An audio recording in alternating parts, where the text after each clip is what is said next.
Hey lovies, my name is Melody and welcome to House of Hosting Heaven.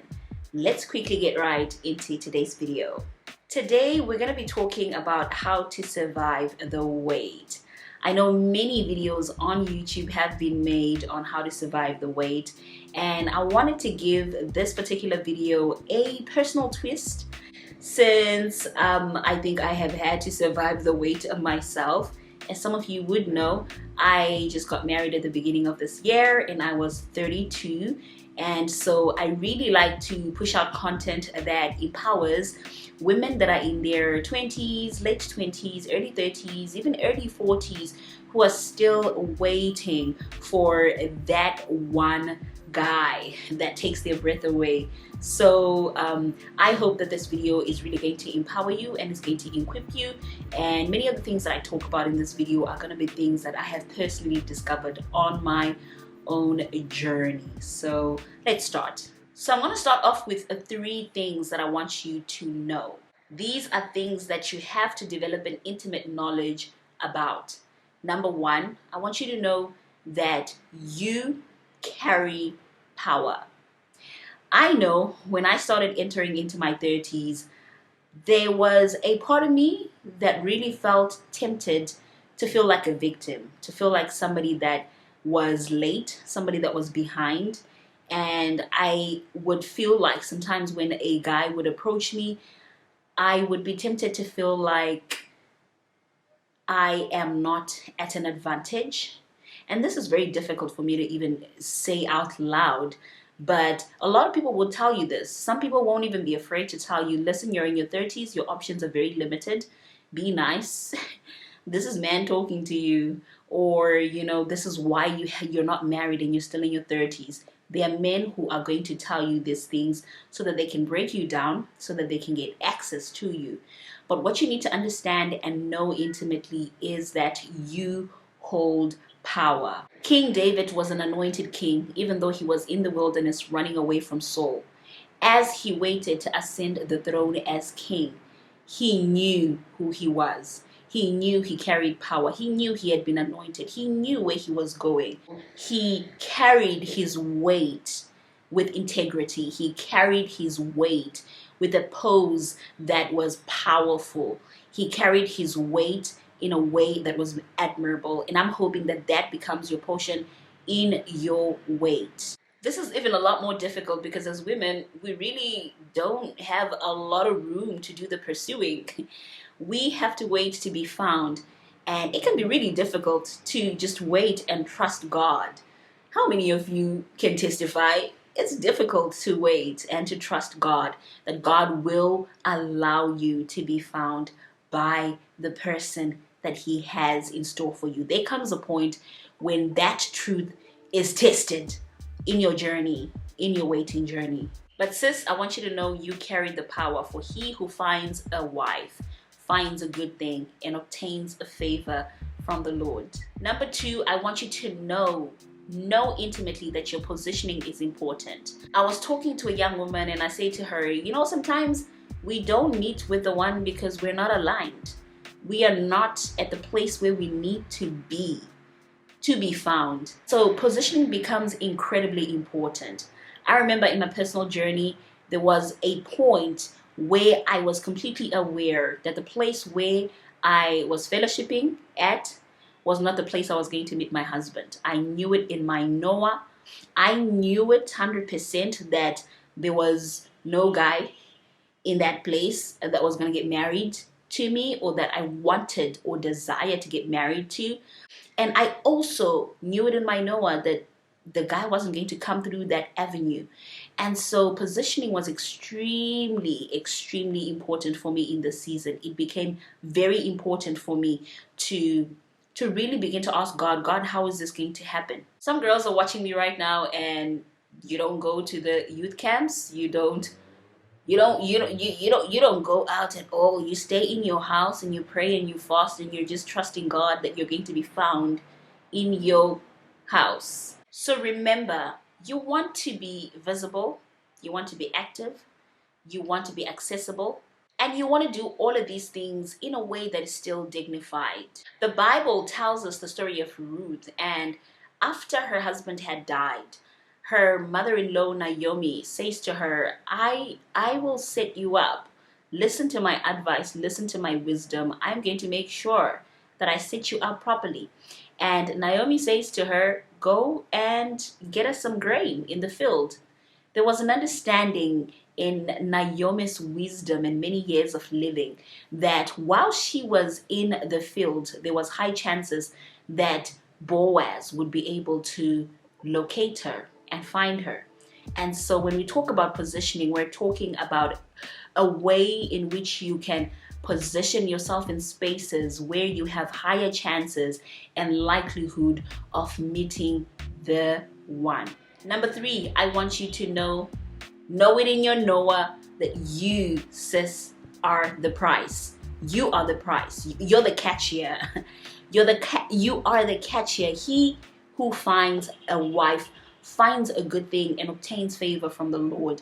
There is a man out there who is praying day and night to find you so that he can connect with his favor from the Lord. I want you to know your worth, and I want you to add some text on it. And when you've added some text on it, never be afraid or intimidated to hand over that invoice to him so he can see it. You know, a lot of times people that don't want to pay their tax or don't want to pay full amount are really cheapskates. They're going to give you problems in the future. They really are. Scripture says you are worth far more than rubies, sis.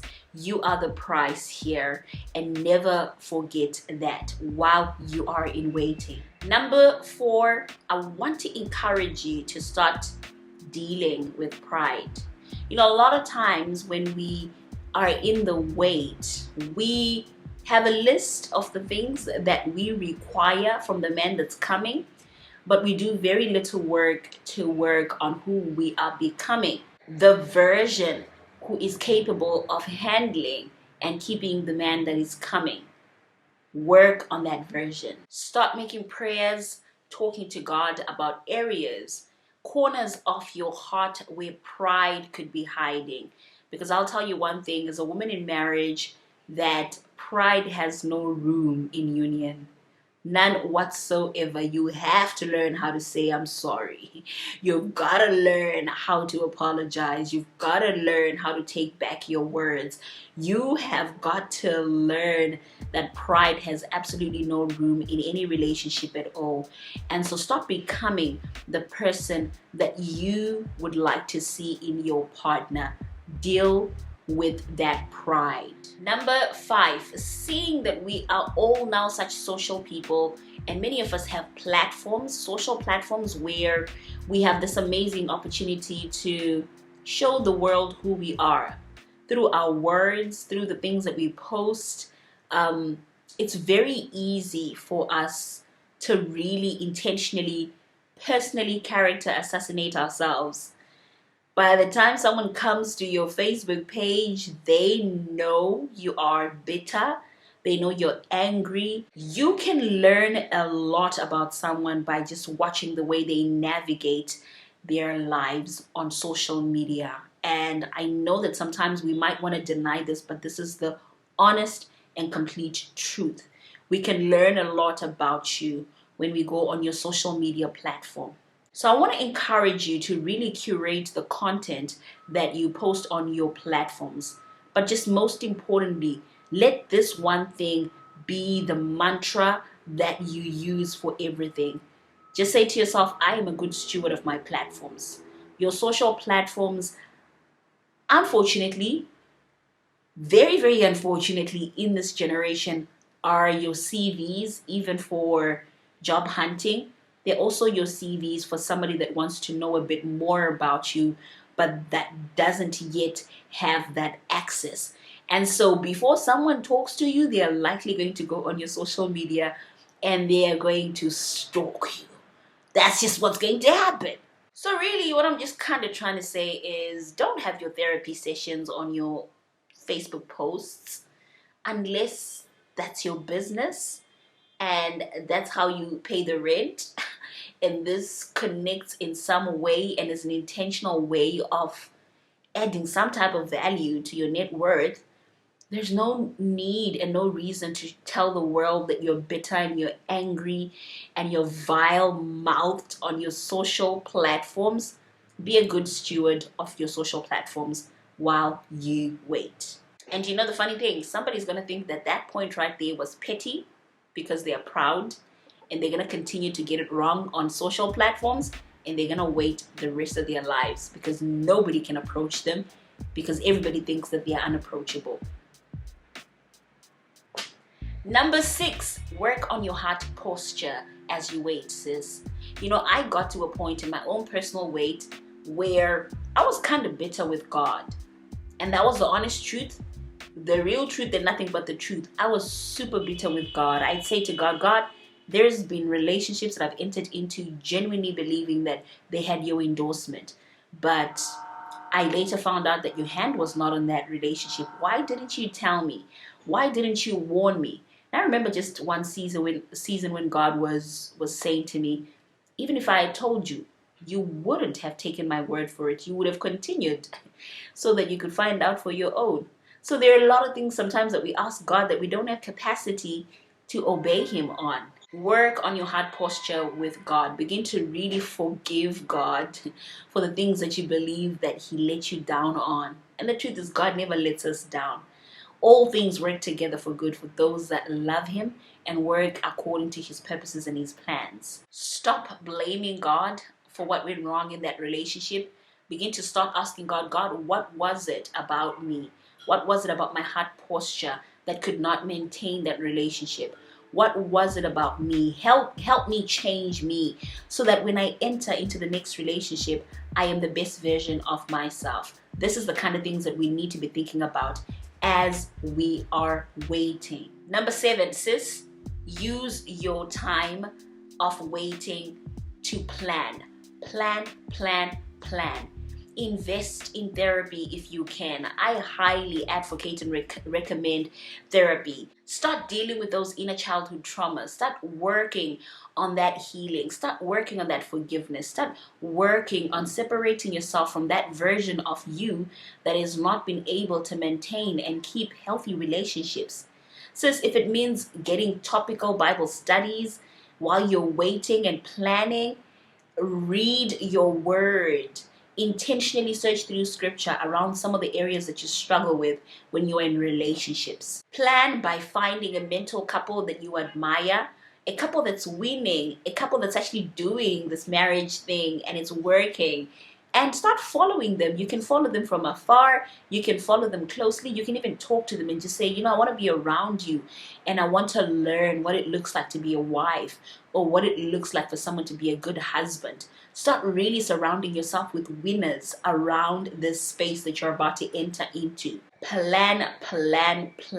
Start facing your insecurities and your inadequacies, sis. When you enter into marriage, all of that kind of stuff is just revealed at a level that is so shocking and that is so scary. So you want to make sure that you deal with those things before you enter into marriage, because they're going to follow you. They're not going to disappear. They're going to haunt you in marriage, and they're going to cause you to have an uncomfortable union because you have not taken the time to plan as you waited. Number 8, let the process of waiting prune you, sis. It is such a beautiful thing to just permit and allow God to prune you as you wait for the one. The process itself, the patience that you're going to need to have for you to wait in dignity. It is going to prune you so that as you enter into marriage, you are patient in every season. The courage that it takes to face people that believe that you should be married by now and to tell them that you are waiting and trusting God. That courage, you will take it with you in your marriage, and it will help you to be a better wife. So permit the process to prune you, even the things that you went through in your previous relationships, the heartbreaks, the pains. Let God use them to prune you. And as we're closing this video, I want you to be reminded that you only flourish and blossom as you stay in the presence of God. So my number 9 for you is going to be stay right at the center of God's presence. Let that presence be your company. Let that presence be your friendship. Let that presence heal you. Let the presence of God saturate you in your season of waiting. Let the presence of God assure you and affirm you in your waiting, so that as you enter into a relationship, you enter already affirmed, already knowing that you are the child of a king, already knowing that you are worth far much more than ruby. Sis, you are going to need this affirmation when you enter into relationships, because men can only do so much. They can only love so much. They can only affirm so much. It takes the pure, unconditional, ever-present love of God to sustain you, even in a good relationship and even in a good marriage. And finally, I'm going to give you this one last bonus tip. Number 10, pray for protection. I like to say pray radical prayers. Prayers like, if someone is not even supposed to be in my life, God, I don't want to waste time. Close their eyes, make them blind, make them uninterested in me. Just make them disappear, make them find someone else as target for their time wasting, because I just don't have the time. I'd rather wait, and I would rather wait in your presence, and I would rather be found by the right person. I'm hoping that this video has been a useful video for you. If you have loved it, please definitely make sure that you leave a thumbs up, a like, share this with somebody, and I cannot wait to see you in my other video. We're going to be pushing quite a lot of how-to series videos, and I'm hoping that you're enjoying this how-to series. Please let me know in the comment section below which one of these stood out the most for you. But most importantly, what have you been struggling the most with during your wait that you want to share with us in the comment section below? All right? Enjoy your day, take care of yourself, and keep waiting in confidence. For he that began a good work in you will be able to bring it to completion. See you soon.